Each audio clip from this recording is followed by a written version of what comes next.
Hey there, friends. Welcome back to Hawkeye Speaks.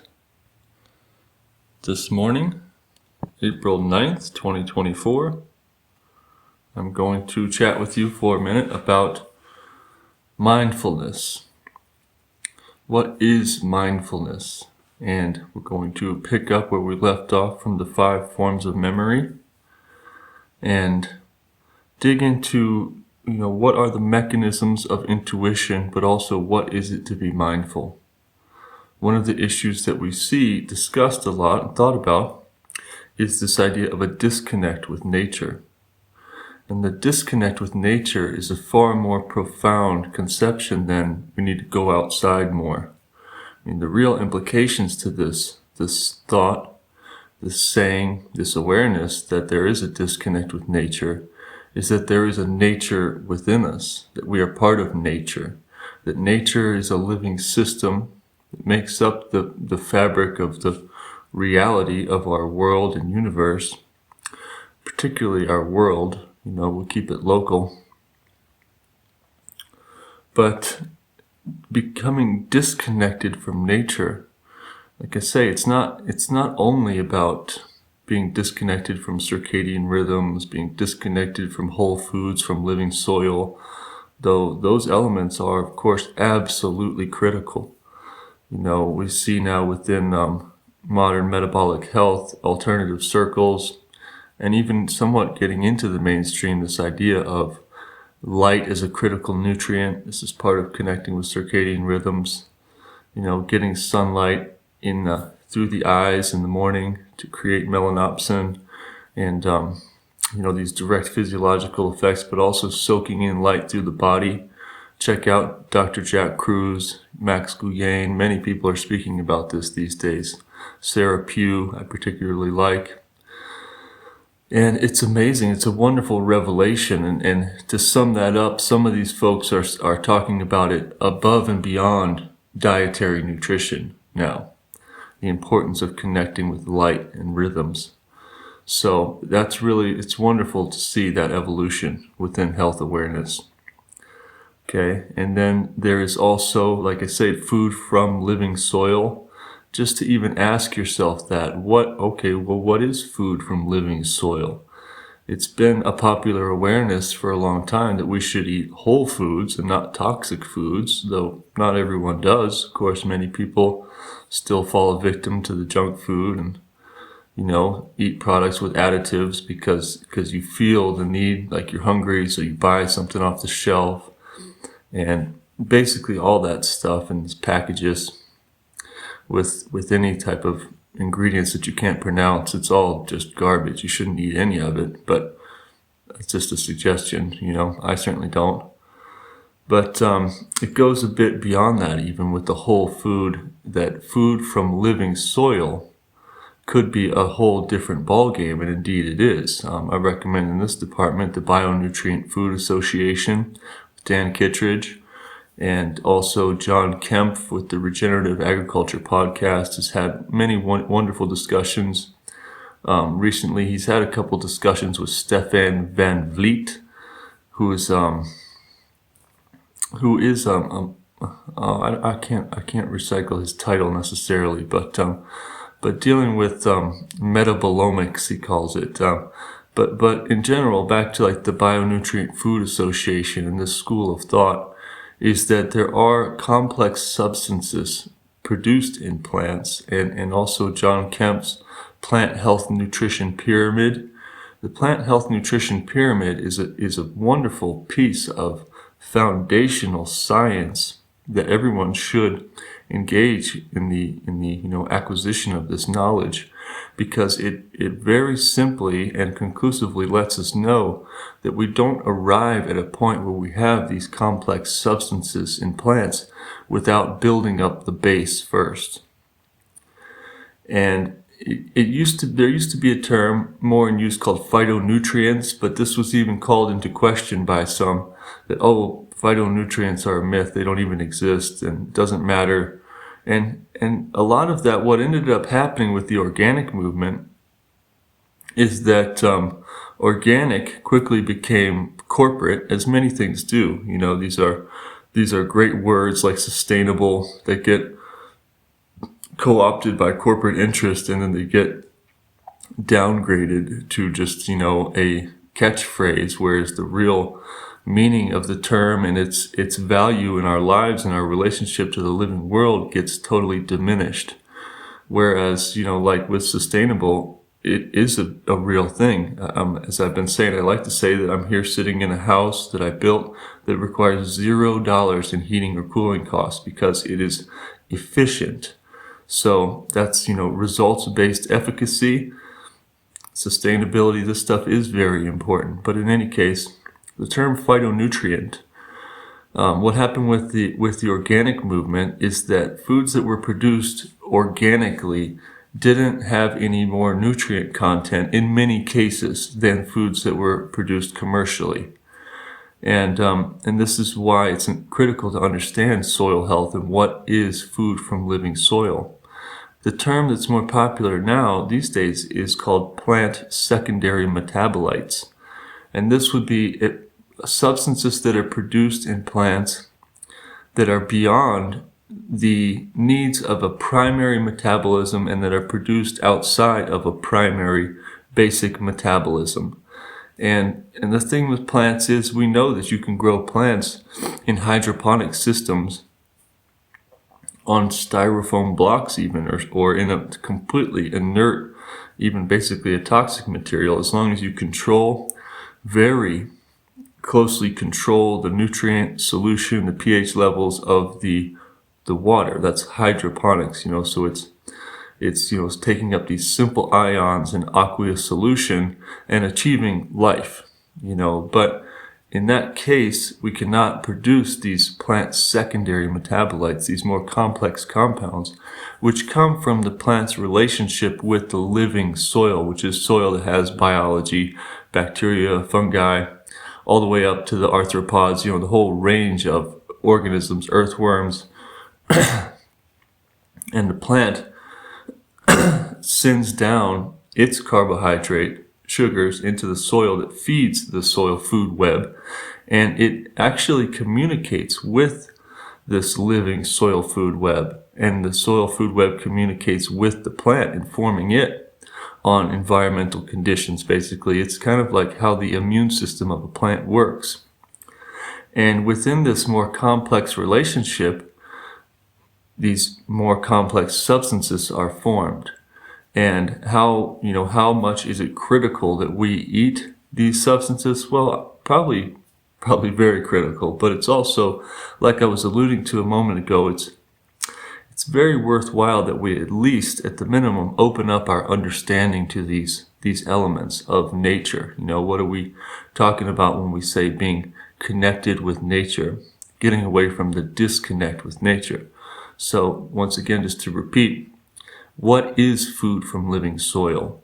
That gives us the opportunity to ask these broader questions and then consider, well, how do I get it? Where is it available? Do we get food from living soil in the grocery store? And this has to do with plants, but also most certainly with animal food products. And again, I recommend the discussions with Stefan Van Vliet. Van Vliet. And also, Max Guyen, there's Sarah Pugh, these folks talk about the critical importance of grass-fed and grass-finished meats. And many people are more aware of this now. And it's not only beef, it's also other meats as well, that if they're produced in these factory conditions, they have a wild unbalance. They're completely out of balance in their omega-3 to omega-6 ratios, as well as they're not going to have the vitality of these complex substances, okay? And that's a very important aspect for us all to consider.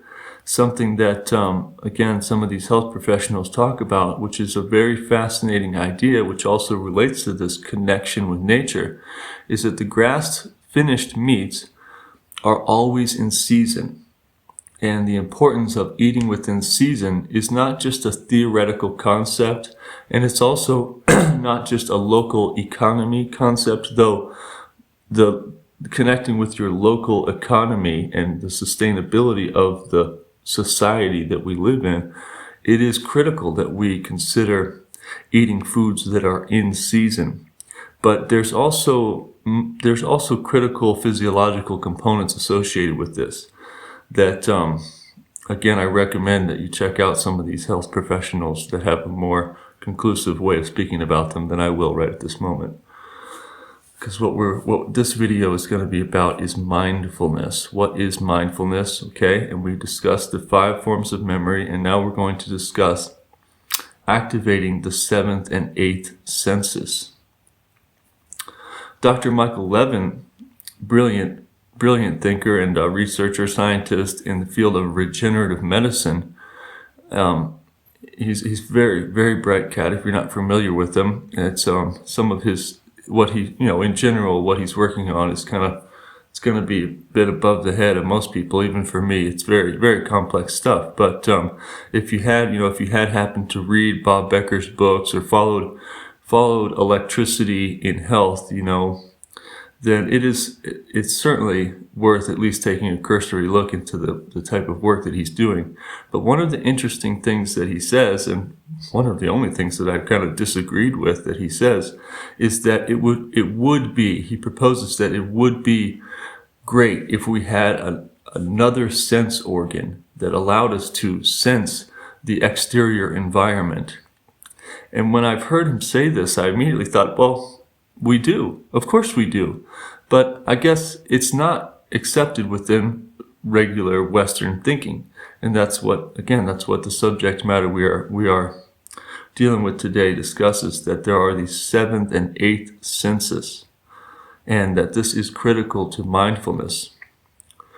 These 7th and 8th senses do not necessarily tell us that we need to have ecological understanding. This is kind of one of my personal interests that I have gained from studying soil health and land management, as I was kind of just alluding to.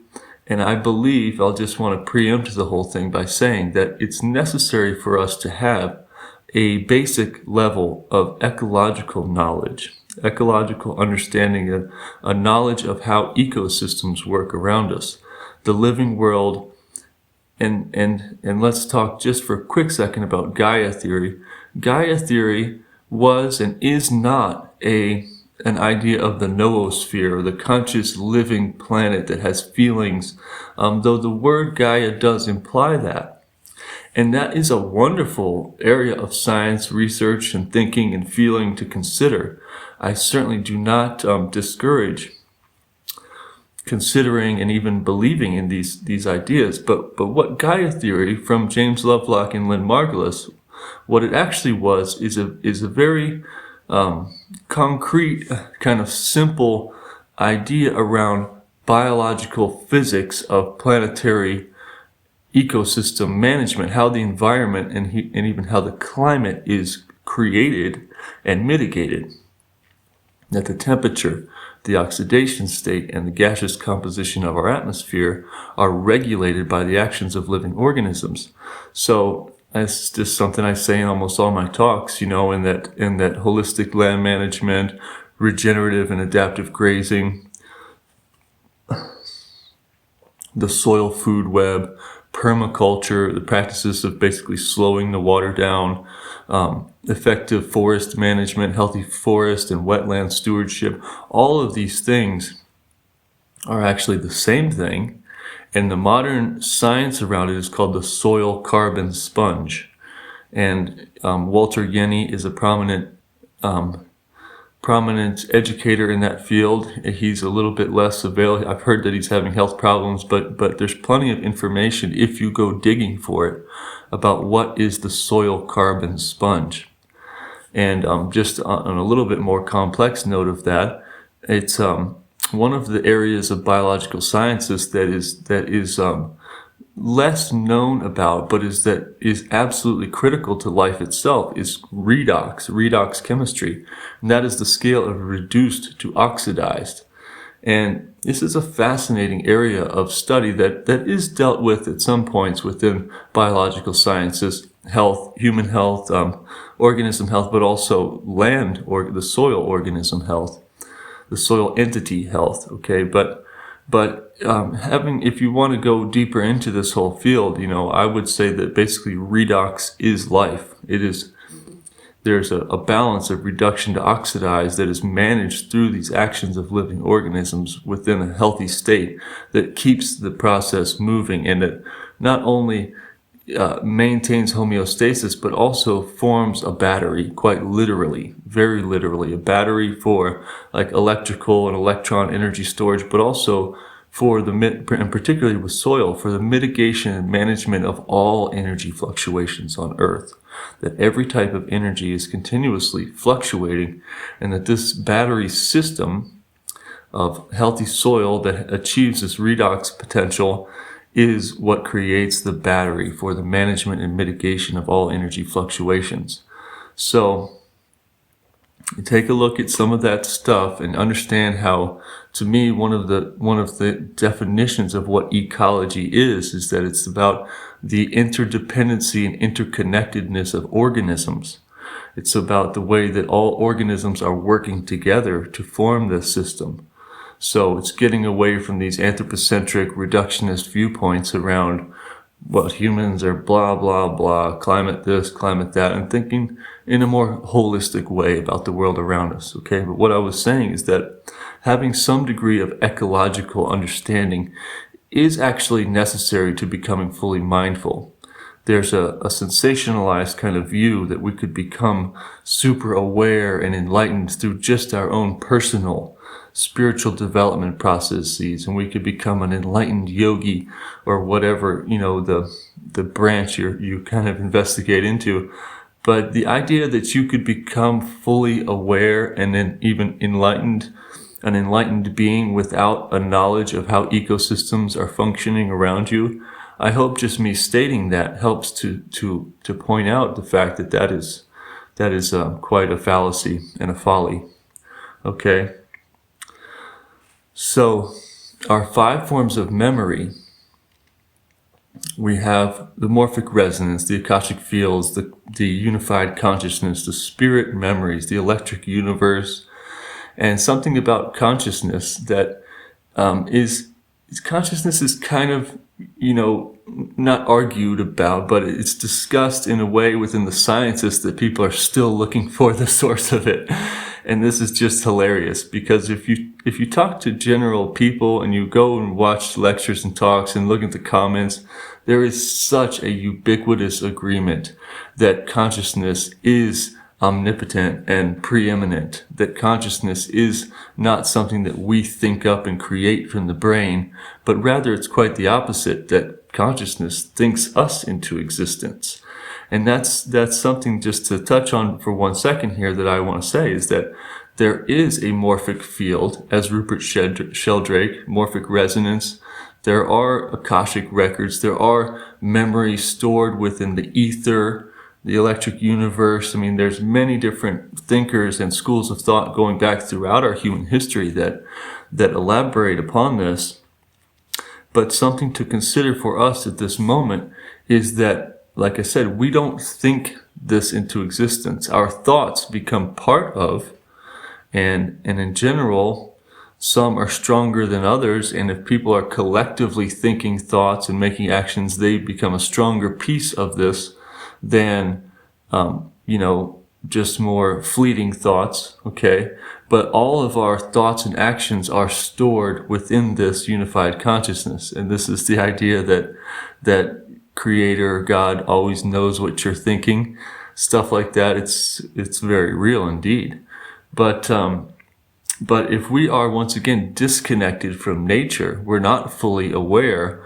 What happens a lot of times is that those thoughts, that awareness, this knowledge, this memory can be thinking us. We're not thinking it, but it can be driving us.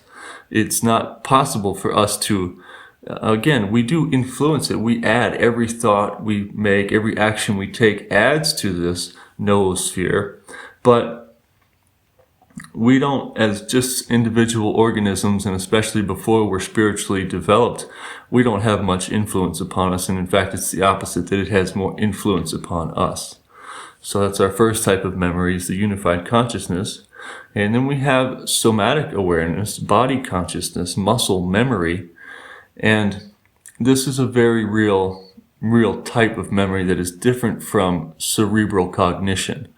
And even cerebral brain cognition also moves outside of the brain a bit. That's going to be our next form of memory, is that there is mental memories. Okay, so we have body memories and mental memories.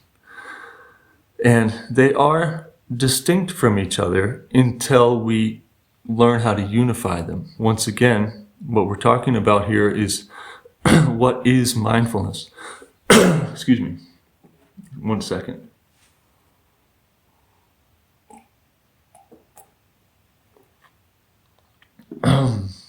And what I'm saying is that so long as all of these elements remain disconnected, we're not mindful and we don't have the potential to be. If we try to quiet the mind, as in a Western idea of meditation, quieting the monkey mind, it's such a surface level understanding of what mindfulness meditation is. Mindfulness meditation is this process of becoming integrated with all of these different systems. So we have the unified consciousness, we have body consciousness, somatic memory, excuse me. We have mental memory, cerebral cognition, okay, and then we have written memory, memories that are laid in stone and symbol. And this is very real. We get objectified as children. Okay, we are born as subjects, basically, living divine beings, but then we become objects in a way because we learn the world of objects. And then, and in a lot of cases, we become indoctrinated and form confirmation biases and cognitive dissonances. And this is why this whole trajectory of the subject-object paradox is a critical part of development of the self.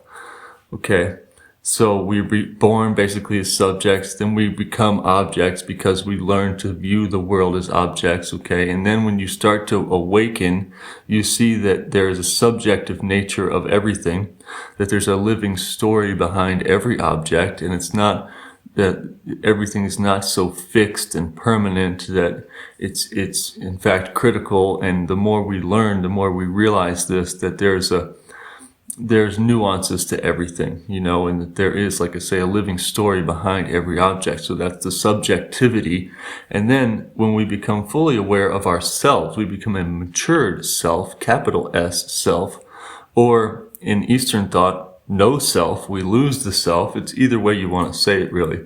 When we become maturity, we then can objectify. We can look at things objectively, which is it's a step further than that subjectivity, where we've realized that there is a living nature to the world around us, but we don't want to be victims of other people's subjects all the time, or of our disconnected, disembodied feelings and facts.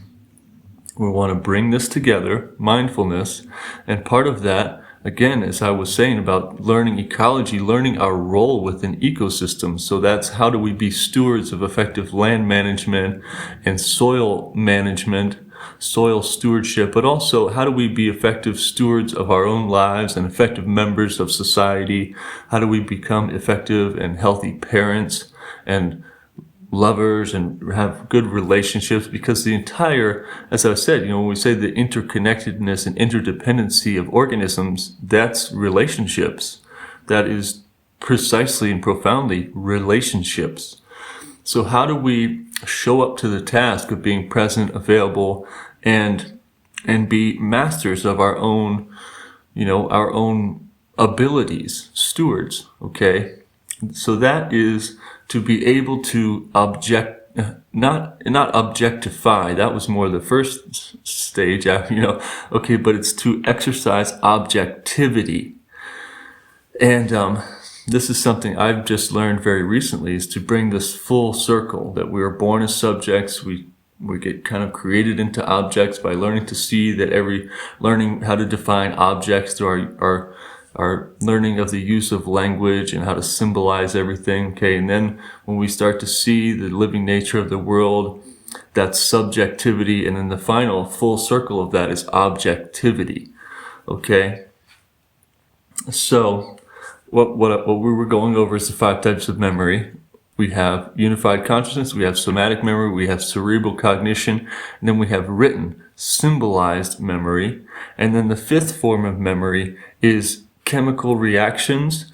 And this is the way that crystals form. This is the way that gaseous compounds interact with one another. And in a way, it is a real basis of our modern sciences, that we could find a replicability within processes. And this is, I believe that it is, I've set it apart from the written memory, and I'm still working on what is the best term to define this type. But it is a real type of memory that's not necessarily just written in symbol and stone, because it has a living nature to it. Even like mathematical equations, of course, you can write them out, but people that understand complex equations, they kind of pass it on in an oral tradition and in a living way, that to understand a mathematical equation or a chemical reaction, it's more than just reading the words on the page. You embody this understanding, and so do the chemicals and the elements, the molecular reactions that carry out these different patterns. Okay, so that is it's a very interesting form of memory indeed. Okay, but we're building upon this idea that we have these 5 forms of memory, and that particularly we're dealing with largely in part the first 3. Okay, it is important that we use language. I mean, that is a special thing about humans, and something that sets us apart is that we do write, we use words, and we're able to store them in written format, okay, and that it can have an enhancing, but it can also have a limiting factor in our experience. That we are objectified as children, and we're learned to see the world as objects. But if we don't grow and develop the intellect, then we are just going to be rife with confirmation bias and cognitive dissonance, and full of opinions about how we think the world works, and also we will be unable to articulate, as I'm doing now, as I'm speaking. The reason why I'm able to articulate these thoughts in words is because I've studied. I read a lot of books, and I talk to people, and I write.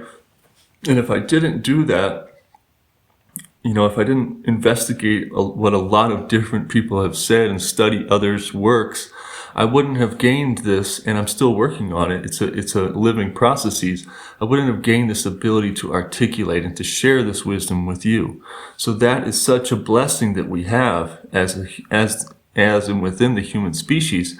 But it also has a drawback too, as I was indicating, that it is the basis of forming these cognitive dissonances, where we're disconnected with nature, and we're disconnected with our feelings. Our facts and our feelings are compartmentalized, and we become very reactionary. We can get triggered very easily because again, we have our desires, our carnal desires from our feelings, and our lower body needs that are like completely disconnected from our cerebral cognition, and we become a mess. One way to think about this, there's the saying, like a chicken with its head cut off.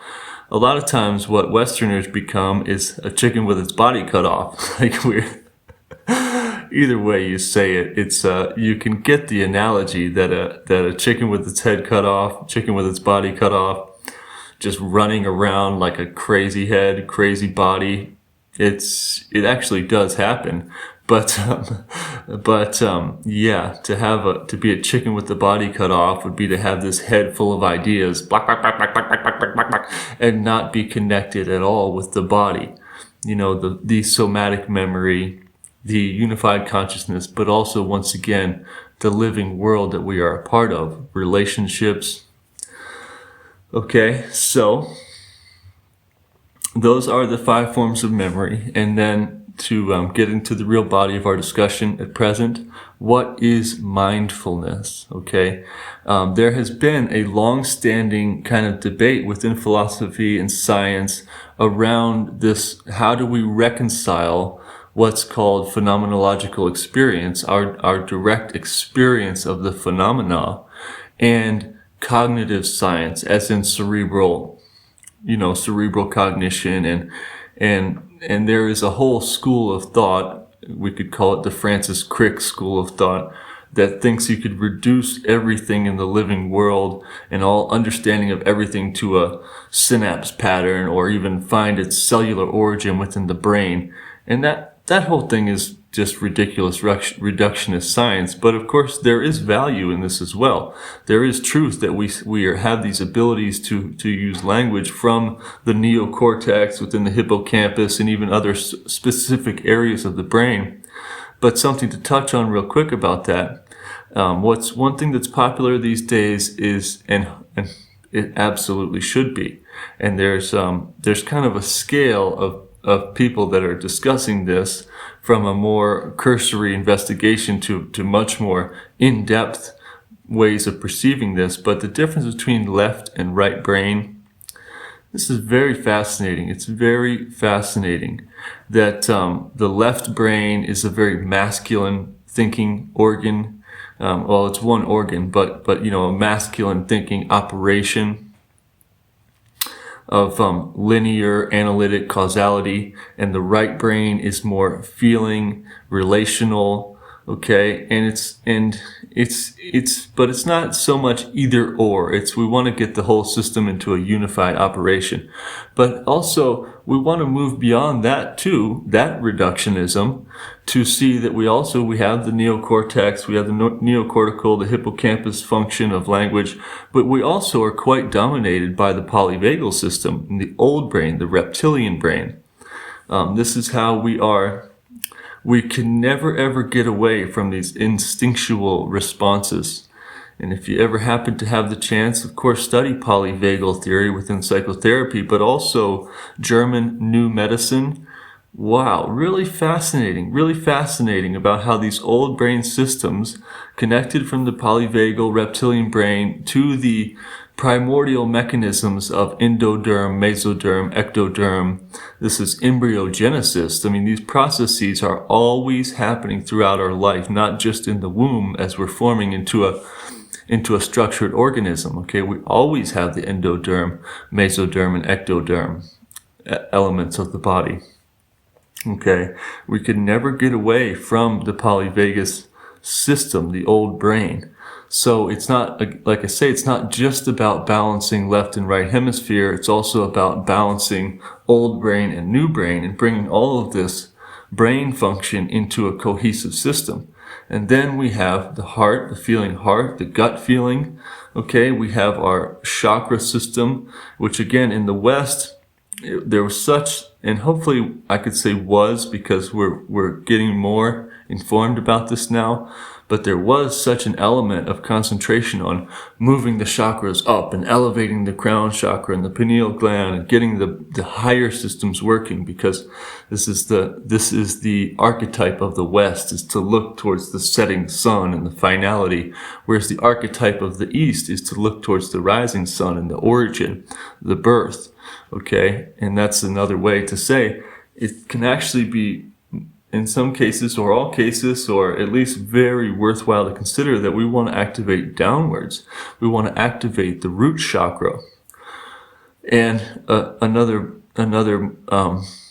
just physiological basic way to discuss this is that we want to be able to listen to our gut feelings. We want to be able to listen to the heart and communicate with the heart, have our heart speak to us, and not just in a one-sided way. We want to have the whole system working, okay? So that kind of brings us to this idea of what is this idea of mindfulness, and what are the seventh and eighth senses? So the fifth and sixth senses, I mean, we have seeing, hearing, smelling, tasting, okay? But then the fifth and sixth would be touch and thinking, Okay, so we're gonna stay on those two for a moment here. Touch and thinking. Now, touch is a type of feeling that we can physically, this is a sense ability that we touch and we feel with the body. Okay, but we also cognize, we think, and that is a sense organ, that there is a cerebral cognition. Again, this is informed through our development of language, the symbolization of reality, and that these are in the six senses of awareness. These are compartmentalized potentially, that we have touch and touch feeling, and then we have cerebral cognition as a different type of sensing. Sensing, we of course react, and I mentioned a minute ago being reactionary, which is, it's actually a funny thing about yoga, the practice of yoga and the yoke to unify. Some would say that the entire purpose of yoga is to become less reactionary. So is to go to use these practices so that you don't become triggered, which is just it's a great kind of simple way of looking at why we do these yogic practices. Okay, so touch, feeling. Well, once again, if we associate this with the 5 forms of memory, we have our somatic memory, our body consciousness, and then we have our cerebral cognition memories, our symbol memories, okay, that are not the written laid in stone version, but the thinking part, that can be very chicken with its body cut off type of mechanism, okay? But in order to think about unifying this is why we're going to bring in what are the 7th and 8th senses. The 7th sense is the way that the gut and the heart speak. Okay, this is talked about within science, how and I mean even reductionist Western science, how the gut has the ability to think on itself. It produces these neurotransmitting hormones without even signaling through the nervous system or from the brain. And there's books and papers and all types of stuff written about this. And then there is the general, more colloquial understanding about how listen to your gut feelings, trust your gut. So there's a general surface level awareness of this, and then there actually is very complex science also about how the gut is a thinking brain in itself. Okay, and then there is heart math, like the Heart Math Institute, the idea that the heart has even more electrical activity than the brain, and the heart does think and feel. And you can learn how to get connected with that, how to trust your, I had recently talked about, I don't know if you heard, but kinesiology, how do you do this muscle testing? How does this work? Well, I suggest that we can learn how to do kinesiology by listening to our hearts. And even before I made this talk just a moment ago, as I was sitting in my chair reading, or neglecting reading because I was thinking about, should I make this talk this morning? I asked my heart, is this the right time? Should I speak of these things now? Do I have enough of an awareness that it's worth sharing, and can I effectively articulate upon these thoughts? So I didn't just use my cerebral cognition. I sat in my chair there and I listened to my heart, and my heart told me, yes, it's a good time to do this. And the way that looks practically is like, when you get goosebumps, and some people call goosebumps spiritual chills, and that's literally on the surface of your skin. You get the goosebumps. When you hear a song that really touches your heart, everyone's familiar with this.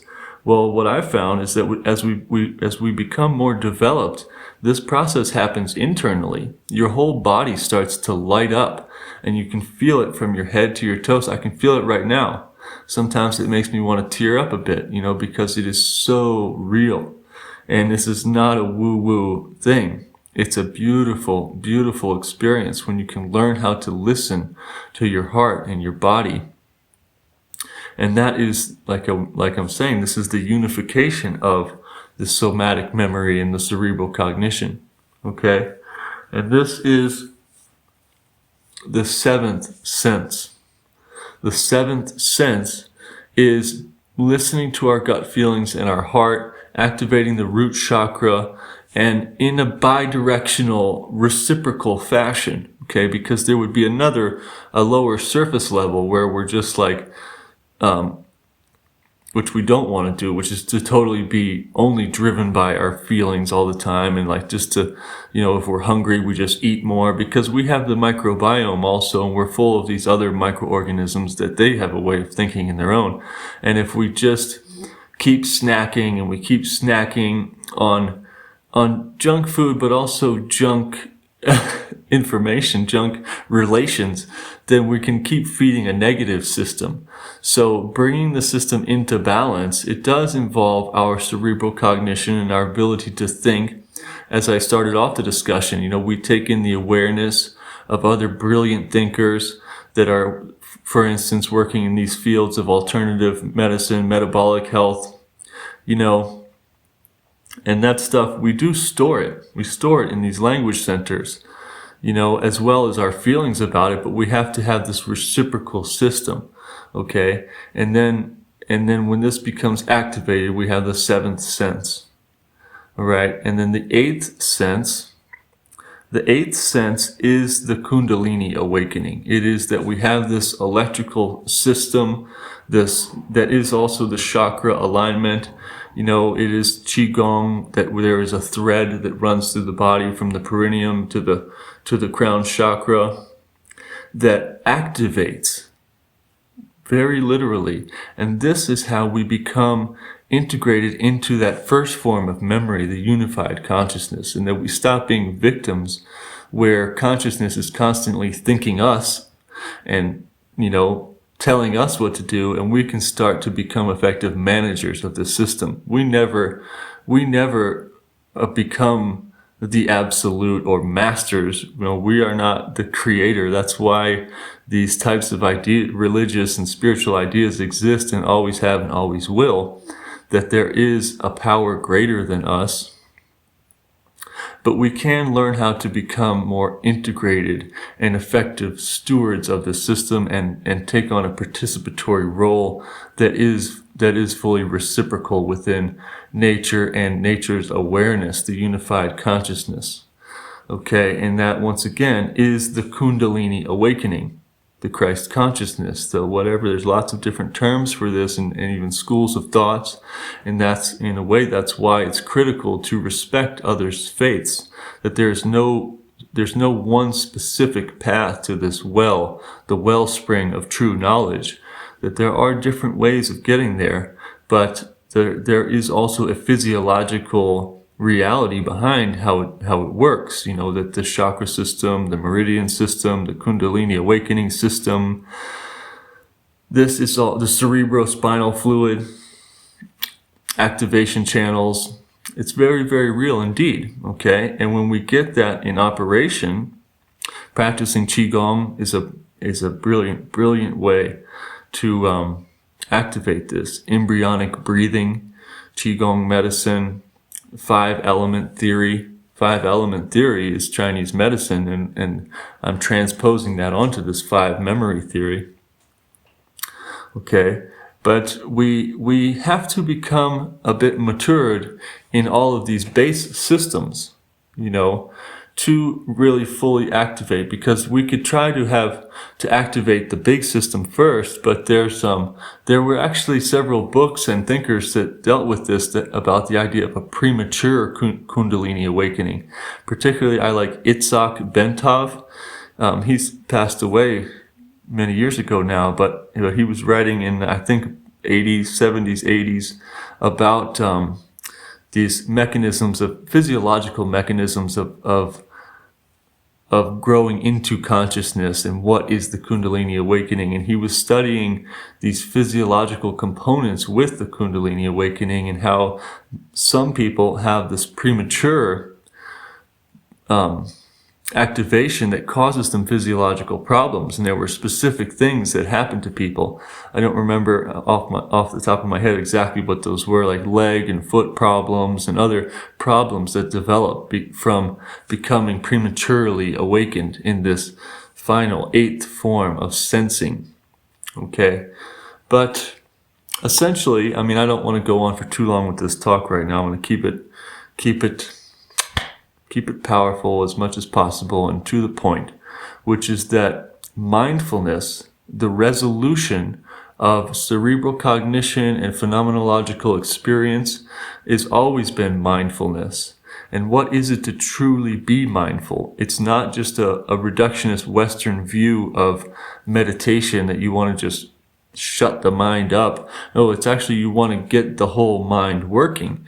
And you don't want to be a chicken with its body cut off that is just running around with all these thoughts. And you also don't want to be a chicken with its head cut off that's just completely driven by our feelings, very reactionary and subject to the emotional roller coaster. Okay, we want to integrate and be able to be effective managers of this whole system.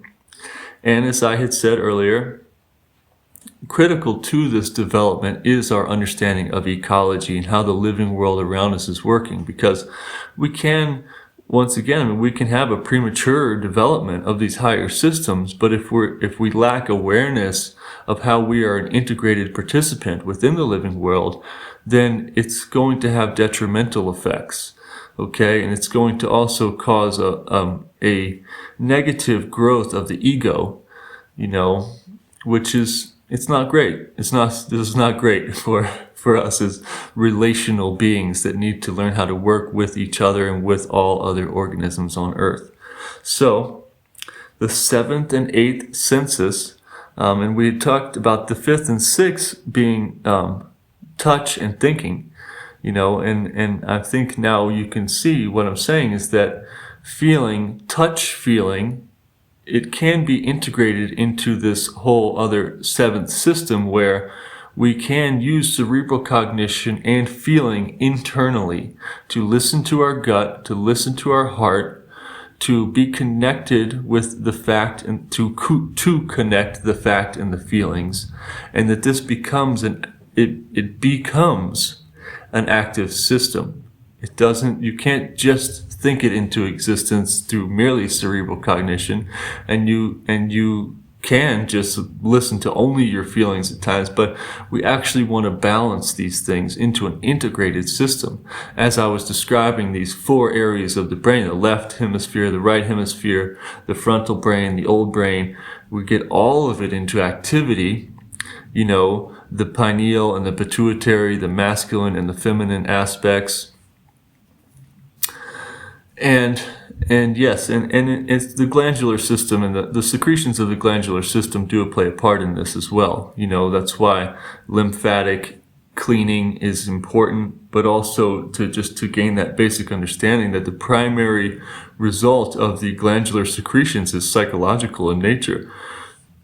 They have physiological components having to do with our immune system and our, sexual drives and all different types of stuff like that. But they're also the primary effect of the secretions of the glandular system are actually psychological, and psychological in this whole system, okay, affecting our cognitive, larger cognitive mind awareness, okay? So anyway, we had those 5th and 6th, the thinking, the touch and the thinking, and we can integrate those together into the 7th form of the 7th sense, which is, like I'm saying, learning how to listen to those feelings of the gut and the entire body, from putting our feet on the ground in the morning or any time in the day. But grounding, earthing, this is actually a real piece of it too. That if we wear shoes around at every moment of the day and we become completely cut off from our environment, you can see how that's a very physiological aspect to how we are part of nature, and we need to reconnect with the world in this very basic way of putting our bare feet on the ground.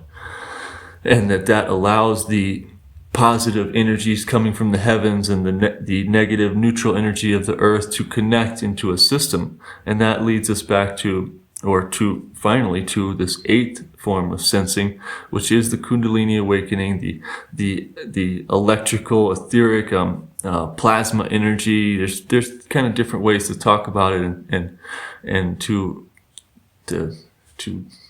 dig into it from. Again, like I said, there's many paths to the wellspring of knowledge. There's not only one way that you have to follow, but if we don't kind of understand the complexity of this whole system, then we are cutting ourselves off from nature. So that eighth form of sensing is when we activate our cerebrospinal fluid and the electrical pathway from the perineum to the crown chakra, and then we're able to become, like I say, not victims, but effective stewards and managers and integrated participants within the unified consciousness, within the morphic fields. Okay, we can then tap into what is intuition. Intuition is the ability, is exactly basically all the stuff that I'm talking about put together into a cohesive picture where we can listen to our body, we can listen to our heart, and we can communicate with the greater awareness that, again, we don't drive it, but it stops driving us, and we just become an integrated participant within. Okay, and it is like a spiritual consciousness, So, hey, I hope some of this stuff has been helpful for you. Please leave a like, share it. That very much helps it get out to other people, because this type of information is, and just from a solitary kooky guy sitting in his living room talking about these elements, it's not going to get promoted up to where a lot of people see it. But if you think that it's valuable at all, then please just share it with someone. Share this talk with someone that you think might appreciate what I have to say. And that also helps me to understand that the information is being received and appreciated, and that gives me motivation to continue with my studies, and like I described earlier, to continue learning how to articulate upon these things so that we can bring that cerebral cognition and the story of symbol memory into alignment with our feelings, and then into alignment with the needs of nature around us, the environment around us. And as a result, hopefully we can build a more healthy society and a future where our children can go on thriving, where we have clean water that flows in the streams year round. Thank you very much, everyone. I hope that you're doing well today. Over and out from Hawkeye Speaks.